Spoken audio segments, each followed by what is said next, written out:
Govinda Greens, premium and limited plots, prime location, destination that define your status. In front of Ames, Govinda Green.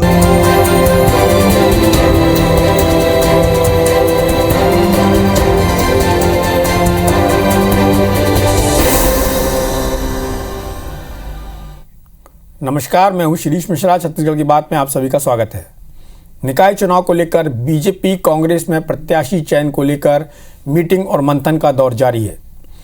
Congress खेमे में मुख्यमंत्री की उपस्थिति में कांग्रेस चुनाव समिति की बैठक करीब 6 घंटे चली, जिसमें एक एक नाम पर चर्चा के बाद विरोधियों को मात देने वाले चेहरों को ही चुनाव मैदान में उतारने का दावा है। इधर भाजपा के चुनाव प्रभारियों की मौजूदगी में वरिष्ठ नेताओं ने मंथन कर नाम फाइनल करने की कवायद की। दोनों पक्षों के सामने दिक्कत यही है कि दावेदारों की लंबी फहरिस्त में से किसी एक को प्रत्याशी बनाने के बाद बाकी दावेदारों को वक्त रहते साध लिया जाए, क्योंकि 2023 के विधानसभा चुनाव से पहले दोनों पक्ष इन 15 निकायों पर जीत के साथ पार्टी के पक्ष में माहौल बनाने की तैयारी में जुटे हैं। इस पर बात करेंगे दोनों पक्षों से, लेकिन देखते हैं पहले एक रिपोर्ट।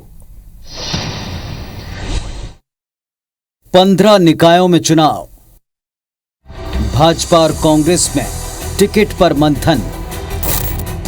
पार्टी दिग्गजों ने एक एक नाम पर की रायशुमारी। जिताऊ उम्मीदवार को उतारने का दावा। दिसंबर में छत्तीसगढ़ में होने जा रहे 15 नगरीय निकाय चुनाव के लिए प्रत्याशी चयन को लेकर आज मुख्यमंत्री भूपेश बघेल की मौजूदगी में कांग्रेस चुनाव समिति की मैराथन बैठक हुई। बैठक में प्रदेश के प्रभारी सचिव चंदन यादव, प्रदेश अध्यक्ष मोहन मरकाम और वरिष्ठ कैबिनेट मंत्री शामिल हुए। बैठक में निकाय चुनाव के लिए पर्यवेक्षकों द्वारा बनाई गई संभावित प्रत्याशियों की सूची पर बात हुई। सबसे पहले रिसाली और उसके बाद भिलाई चरौदा, भिलाई और बीरगांव के लिए प्रत्याशियों के नाम पर मंथन हुआ। एक एक नाम पर रायशुमारी की गई। इन 15 निकायों में से 3 नगर निगम और 1 नगर पालिका परिषद मुख्यमंत्री भूपेश बघेल के गृह जिले में आती है, लिहाजा यहाँ पार्टी की साख दांव पर लगी है। दावा है कि एक एक नाम पर गंभीरता से चर्चा कर जिताऊ उम्मीदवार को ही चुनाव मैदान में उतारा जा रहा है। 2 तरह से मापदंड तय किए थे। कांग्रेस पार्टी का कार्यकर्ता होना चाहिए और सर्वे में नाम होना चाहिए, जितने योग्य प्रत्याशी होना चाहिए वो मापदंड देखे गए। हर वार्डों का हमने सर्वे करवाया था, उन नामों पर भी विचार हुआ। देखिए, हम जीतने वाले प्रत्याशी को ही टिकट दे रहे हैं, तो हमें उम्मीद है हम जिसको भी हम टिकट दे रहे हैं वो प्रत्याशी जीतेगा। इधर भारतीय जनता पार्टी जिला और संभागीय चयन समिति की बैठक रायपुर और दुर्ग में हुई। बैठक में जिला चयन समिति के संभावित प्रत्याशियों की सूची पर सभी वरिष्ठ नेताओं की राय ली गई। सबसे पहले सिंगल नाम वाले वार्ड के प्रत्याशी तय हुए, फिर 2 से अधिक नामों पर चर्चा की गई। पूर्व मंत्री और रायपुर के संभागीय चयन समिति के सदस्य बृजमोहन अग्रवाल ने बताया कि प्रत्याशियों की योग्यता, पार्टी के प्रति समर्पण और जीतने की संभावना को देखकर ही नाम तय किए गए, जिसकी घोषणा भी लगातार की जा रही है। मापदंड जीतने का मापदंड है और जीतने के मापदंड के आधार पर पूरे 40 वार्डों के प्रत्याशी सर्वसम्मति से तय हो गए। सभी प्रकार के समीकरण चुनाव जीतने के लिए जितनी आवश्यकताएं होती हैं, उन सब आवश्यकताओं को पूरा करते हुए प्रत्याशियों का चयन किया गया। कुल मिलाकर प्रत्याशी चयन के लिए दोनों पार्टियों की बैठक में एक एक नाम पर चर्चा के बाद दावा यही है कि जीतने वाले चेहरे को ही टिकट दिया जा रहा है। दोनों दलों की तैयारी ये बताती है कि इन 15 निकाय में हो रहे चुनाव को कांग्रेस और भाजपा कतई हल्के में नहीं ले रही। इसे 2023 के विधानसभा चुनाव से पहले जनता का मूड भांपने के तौर पर भी देखा जा रहा है। सवाल ये, इस कवायद में बाजी कौन मारता है और बचे हुए दावेदारों को कौन बेहतर तरीके से वक्त पर साध पाता है। राजेश मिश्रा, IBC 24, रायपुर। जिस तरह से जीवन समाप्त होता है तो कहा जाता है कि राम नाम सत्य है, उसी तरह राजनीति का सत्य है कि जो चुनाव जीतने योग्य होगा वही पार्टियों के लिए उपयोगी होगा। खैर, सभी पार्टियों के नेता अपनी अपनी बात करते हैं, लेकिन बृजमोहन अग्रवाल जी ने अपरोक्ष रूप से ही सही ये साफ तौर पर कहा कि जीतने वाले को ही टिकट मिलेगी। कांग्रेस कितने भी पैमाने की बात करे, भारतीय जनता पार्टी कितने भी पैमाने की बात करें कि पार्टी के प्रति समर्पण, सर्वे में नाम, तमाम तरह के जितने भी पैरामीटर्स हैं, लोगों को मालूम है कि जीतने वाले को ही टिकट दी जाती है या फिर उसको टिकट मिलती है जिसका आला कमान के साथ रिलेशन बहुत ही अच्छा होता है। फिर वो नाम चाहे वो पैराशूट से नीचे आए, लेकिन पार्टियां उसको ही कैंडिडेट बनाती हैं। पार्टियों के क्या पैरामीटर्स हैं, किस तरह से चुनाव होने वाले हैं, आज जो कांग्रेस में मैराथन बैठक चली जिसमें सीएम खुद शामिल थे, उसके पहले यहाँ पर पीएल पुनिया आए। उन्होंने लगातार लोगों से बात की, लोगों की नब्ज टटोलने की कोशिश की। भारतीय जनता पार्टी के जो प्रभारी हैं उनके पास समय नहीं है। शायद भारतीय जनता पार्टी जिला स्तर पर अलग अलग जो संभागीय स्तर पर समितियां बनाकर उसके माध्यम से नाम फाइनल करने की कवायद कर रही है। खैर उनकी पार्टी का मामला है, वो किस तरह से नामों का चयन करते हैं। लेकिन अंतिम बात जो पहले कही कि उसका सच ये है कि पार्टी को जीतने वाला कैंडिडेट चाहिए। दोनों पार्टी के प्रतिनिधि हमारे साथ हैं। कांग्रेस से विधायक और संसदीय सचिव शिशुपाल शौरी जी हैं, पूर्व प्रशासनिक अधिकारी हैं। शौरी जी, आपका बहुत बहुत स्वागत है। रजनीश सिंह जी बेलतला से विधायक हैं, बहुत मुखर प्रखर विधायक हैं। नमस्कार। रजनीश जी, आपका भी बहुत बहुत स्वागत है। सबसे पहली बात शिशुपाल जी आपसे कर ली जाए। आपकी पार्टी में बहुत लंबी मीटिंग चली है, करीब 6 घंटे मीटिंग चली है और कल के बाद सीएम साहब भी बाहर जाने वाले हैं, शायद इसलिए सारी कवायद बहुत जल्दी की जा रही है क्योंकि चुनाव को भी 20 दिन बचेगा। आपकी पार्टी में आज जो बैठक हुई उसके बाद क्या माना जा सकता है कि पार्टी 1-2 दिन में अपने कैंडिडेट घोषित कर देगी? भारतीय जनता पार्टी ने जिस तरह से बीरगांव में और नरहरपुर में अपने कैंडिडेट घोषित कर दिए हैं।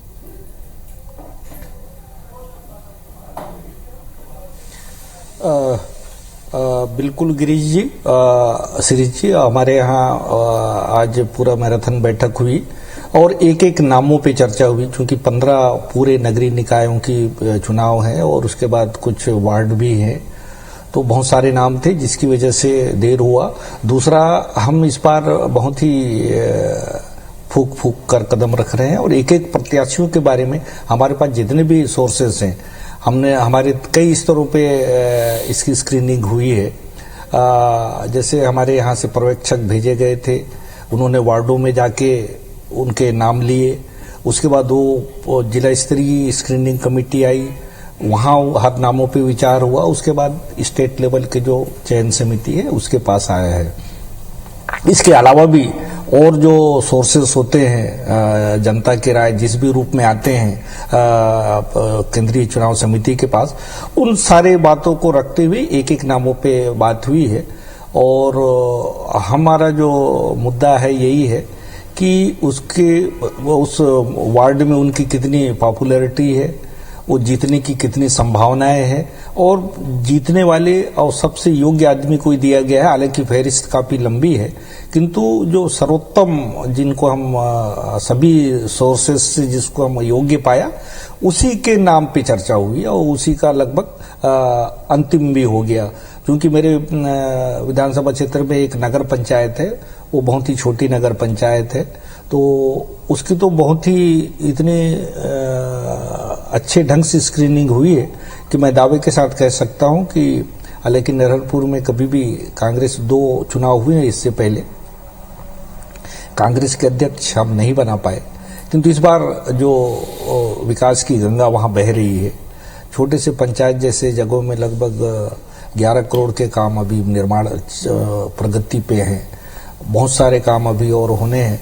एक छोटा सा एक सुंदर कस्बा के रूप में विकसित हो रहा है। इसके अलावा जो शहरी क्षेत्रों में सार्वभौम पीडीएस है, जिसकी वजह से गरीबी और अमीरी वाला भेद मिटा के जिससे सर्वाधिक लाभ मध्यम वर्ग को हुआ और अधिकांश लोग रहते हैं शहरों में, एक अच्छा मैसेज गया है। इसके अलावा जो आत्मानंद उत्कृष्ट इंग्लिश मीडियम सॉरी जी बीच में आपको रोकना चाहूंगा। सब गरीबों के बच्चे अधिकांश चयन हुआ है। आपको बीच में रोकना चाहूंगा जी सर। मेरा जो आज का डिस्कशन है वो आपकी सरकार ने क्या किया, आप किन मुद्दों को लेकर चुनाव में जा रहे हैं उस पर नहीं है, बिल्कुल नहीं है। आपकी सरकार बहुत अच्छा काम कर रही है, इस पर हमारा डिस्कशन हो चुका है, या फिर उस पर भारतीय जनता पार्टी के क्या आरोप है उस पर भी हमारा डिस्कशन हो चुका है।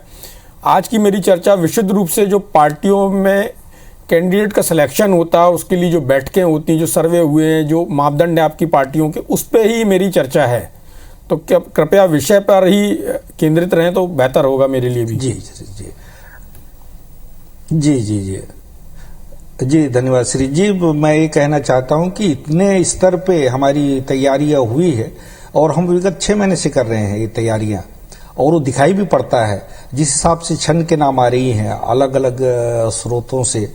तो उससे मुझे हमें लगता है कि बहुत अच्छा चयन इस बार प्रत्याशियों का हुआ है, और इसलिए भी जरूरी है कि आने वाले जो हमारे विधानसभा चुनाव है उसकी भी कहीं ना कहीं एक पूर्वाभास हो जाएगा। तो पब्लिक का जो मूड है, उनका जो जन समर्थन है किधर जा रहा है, तो हम बिल्कुल गंभीर हैं इस मुद्दे पे, और जन भावना के अनुरूप ही हमारे काम भी हो रहे हैं। उसी हिसाब से हम लोगों ने प्रत्याशी दिया है जाकि जनता उसको स्वीकारे। सूर्य जी, आप राजनीति में हैं और राजनीति में सर्वे की बात बहुत कही जाती है कि सर्वे हुआ, 1 सर्वे हुआ, 2 सर्वे हुआ, 3 सर्वे हुआ। मीडिया भी कभी कभी सवाल उठाता है कि सर्वे हुआ भी कि नहीं हुआ, चाहे वो सरकार के कामकाज की बात हो, चाहे कैंडिडेट सिलेक्शन की बात हो, चाहे अपनी पार्टी की स्थिति पता करने की बात हो। आपकी भारतीय जनता पार्टी दोनों की बात कर रहा हूँ। ये सर्वे कितने विश्वसनीय होते हैं, पहला सवाल तो ये, और दूसरा इन सर्वे के जो, यदि सर्वे विश्वसनीय भी हैं, तो इन सर्वे के आधार पर जो रिजल्ट आते हैं उसके आधार पर जो इम्प्लीमेंटेशन होता है वो कितना सक्सेसफुल होता है?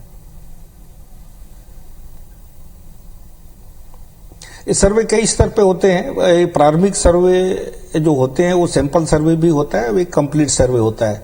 तो अभी जो हमने किया है वो कंप्लीट सर्वे किया है, हर घर में जाके, और चूंकि मैं बता रहा हूँ बड़ा लंबा समय लगा, तो ये एक प्रारंभिक सर्वे है। और इसके बाद जो बूथ मैनेजमेंट की बात आती है और भी बात आती है, उससे थोड़ा बहुत चेंज होते हैं ऊपर नीचे, किंतु जो लोगों की जो रुझान है किस प्रत्याशी के प्रति है, इससे और किस पार्टी के प्रति है, ये 2 चीजें हैं जो सर्वे में मुख्यतः आते हैं। तो ये दोनों ही बातों को हमने कंप्लीट सर्वे करा हुआ है, सैंपल सर्वे नहीं है। हालांकि सैंपल सर्वे भी सटीक उतने ही होते हैं, साइंटिफिक ढंग से अगर कराया जाए।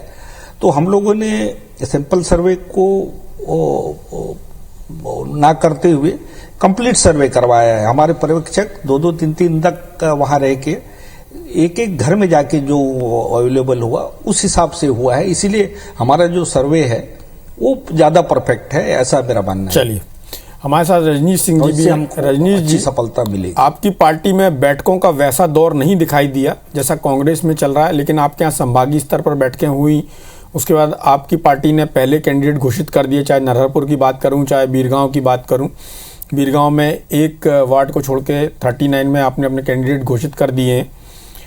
आपकी पार्टी को जो विधानसभा चुनाव में हार मिली, उसके बाद आपको जो मेयर के चुनाव हुए 10 नगर निगम में, वहाँ पर आपको जो असफलता मिली, तो आपकी पार्टी इस बार किस क्राइटेरिया के आधार पर अपने कैंडिडेट का सिलेक्शन करने जा रही है? उसमें आपकी पार्टी के अंदर यदि अलग अलग बड़े प्रभावशाली नेता हैं या क्षेत्र के जो प्रभावशाली नेता, उनका कितना स्टेक है, या उससे हटकर सिर्फ संगठन विशुद्ध रूप से उन पर ध्यान केंद्रित कर रहा है जो लोग वाकई में आपकी पार्टी के लिए काम कर रहे हैं? जैसा कि बृजमोहन जी ने कहा, समर्पण का क्या पैमाना होगा? जीतने वाले का क्या पैमाना होगा? कैसे मालूम आपको ये जीतने वाला है?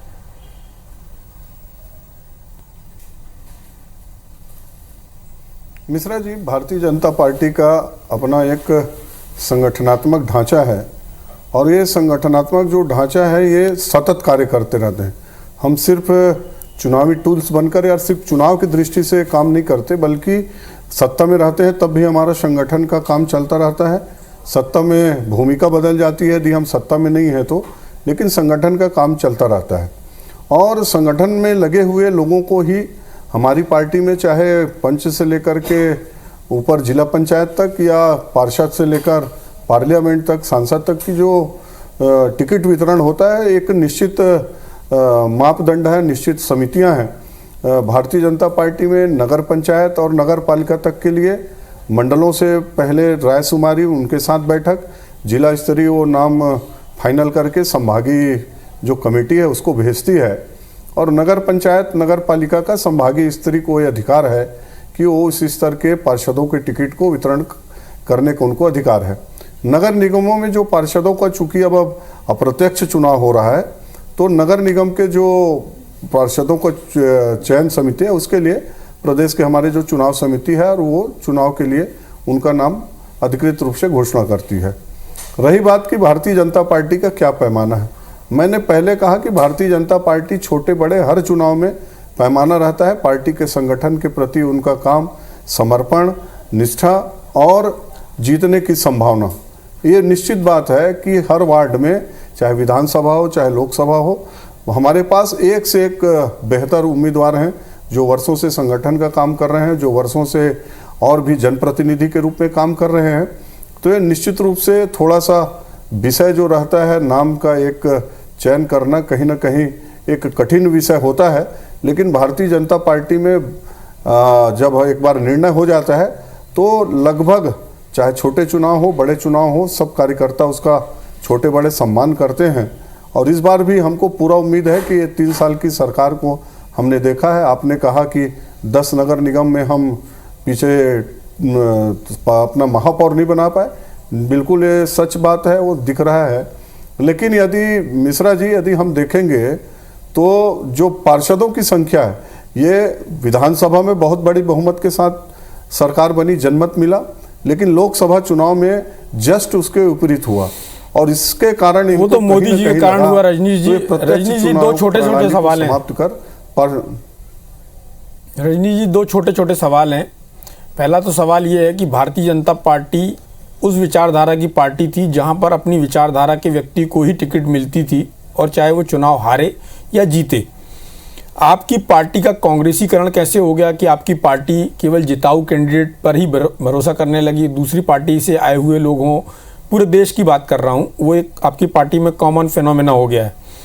दूसरा, आपकी पार्टी में जो ऊपर से भी लोगों को टिकट मिल जाती है, इन स्थितियों में भारतीय जनता पार्टी जो अपनी मूल विचारधारा या जो मूल उसका स्वभाव है उससे जो भटक गई है।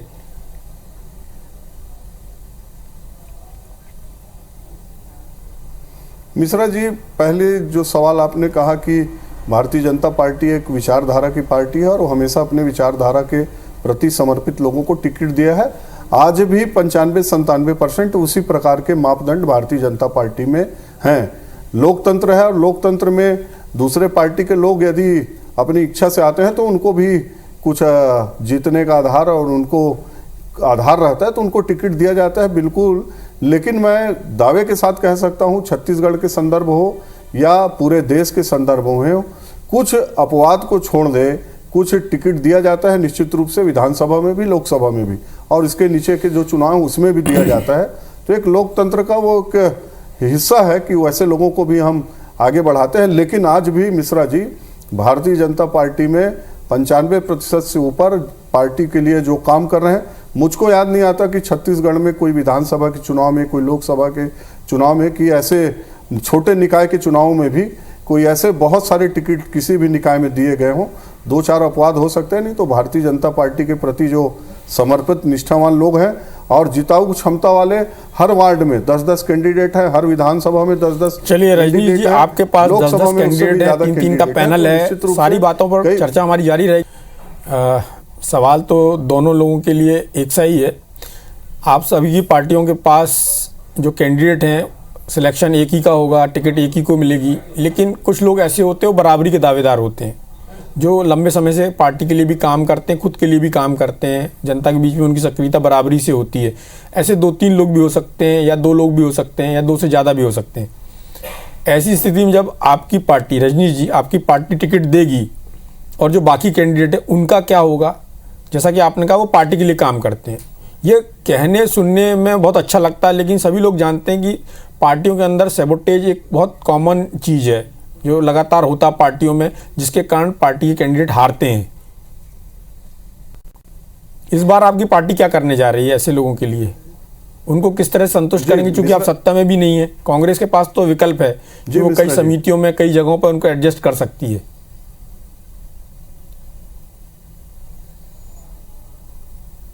जी मिश्रा जी, भारतीय जनता पार्टी में जैसा कि मैंने कहा, ये निश्चित रूप से सबोटेज हर जगह हो रहा है, हर पार्टियों में होता है, लेकिन भारतीय जनता पार्टी के कार्यकर्ता विचारधारा के लिए काम करते हैं, इसलिए ये अपवाद के रूप में होती है। मैं इसको बिल्कुल डिनाई नहीं करता कि बिल्कुल होता ही नहीं है, लेकिन बहुत कम स्तर पर होती है।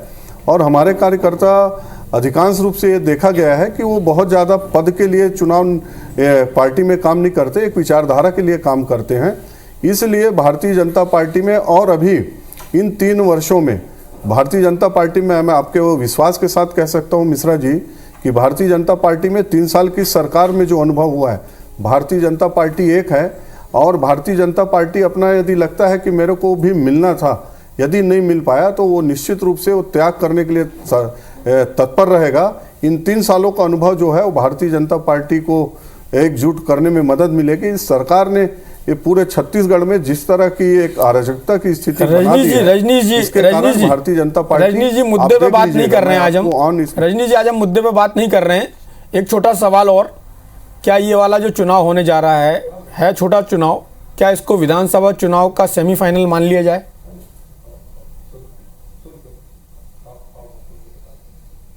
मेरे हिसाब से मिश्रा जी इसको सेमीफाइनल का चुनाव कहना भी थोड़ा जल्दबाजी होगा, लेकिन मैं ये कह सकता हूं कि इस 3 साल के जो सरकार के कामकाज है उसका बहुत बड़ा रेफरेंडम होगा और इसलिए इसमें यदि आप ये बोल रहे हैं कि सरकार के कामकाज का ये आकलन होगा, का टेस्ट होगा, तो इसका मतलब ये हुआ रजनीश जी ये सेमीफाइनल ही हुआ ना।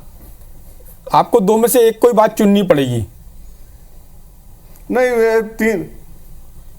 नहीं मिश्रा जी, मैंने कहा कि अभी सिर्फ 3 नगर निगम के चुनाव हैं, टोटल मिला के 15 नगर पंचायत नगर पालिका के हैं और एक यदि छत्तीसगढ़ के संदर्भ में बात करें तो बहुत, यदि उस अनुपात में बात करें तो छोटा चुनाव है, तो कांग्रेस इसको मान ले कि हमारा सेमीफाइनल है। और इसलिए कि लोकसभा चुनाव के बाद यदि इनको इतना ही भरोसा था, प्रत्यक्ष चुनाव करवा के देख लेते ना इनकी क्या हालत होती। जी आप दोनों बात मत करिए ना, या तो सरकार के कामकाज का आकलन है या फिर आपको लग रहा है कि आपकी पार्टी हार जाएगी इसलिए आप बोल रहे हैं कि वो ऐसी बात भी और ऐसी बात भी है।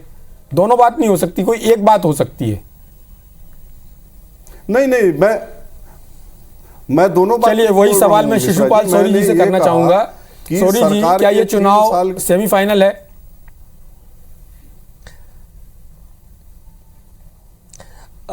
सिरीज जी, एक तरह से हम कह सकते हैं कि जो अभी जो 2 साल बचा है ये चुनावी तैयारियों में ही जाता है, तो एक तरह से एक आकलन तो होगा कि जनता का रुझान किस तरफ है, किस पार्टी की ओर है। तो इसको भले ही सेमीफाइनल ना कहे, क्योंकि वो छत्तीसगढ़ एक बड़ा प्रदेश है और इसमें एक छोटे मात्रा में, छोटे एरिया में चुनाव हो रहा है, किंतु इससे एक बोध तो होता है। इसीलिए हम इस बार सामान्यतः कांग्रेस के बारे में कहा जाता है कि कुछ पैराशूट वाले उम्मीदवार आ जाते हैं, तो इस बार इतने पारदर्शी ढंग से हुआ है। मैंने कहा 3 स्तर पे, मोहल्ला स्तर पे पारदर्शिता कितनी है, आपके कैंडिडेट कैसे हैं, लेकिन दोनों लोग इस बात से बचने की कोशिश कर रहे हैं कि सेमीफाइनल है। हालांकि कांग्रेस की तैयारी बहुत ज़्यादा संजीदगी से दिखाई दे रही है, बहुत गंभीरता से दिखाई दे रही है और भारतीय जनता पार्टी इसको राज्य के बजाय संभाग स्तर पर लड़ने की जो तैयारी कर रही है। देखते हैं आने वाले जो चुनाव है 20 तारीख को, उसमें क्या उसका रिजल्ट आता है। इस चर्चा में भाग लेने के लिए आप दोनों का बहुत बहुत धन्यवाद। नमस्कार।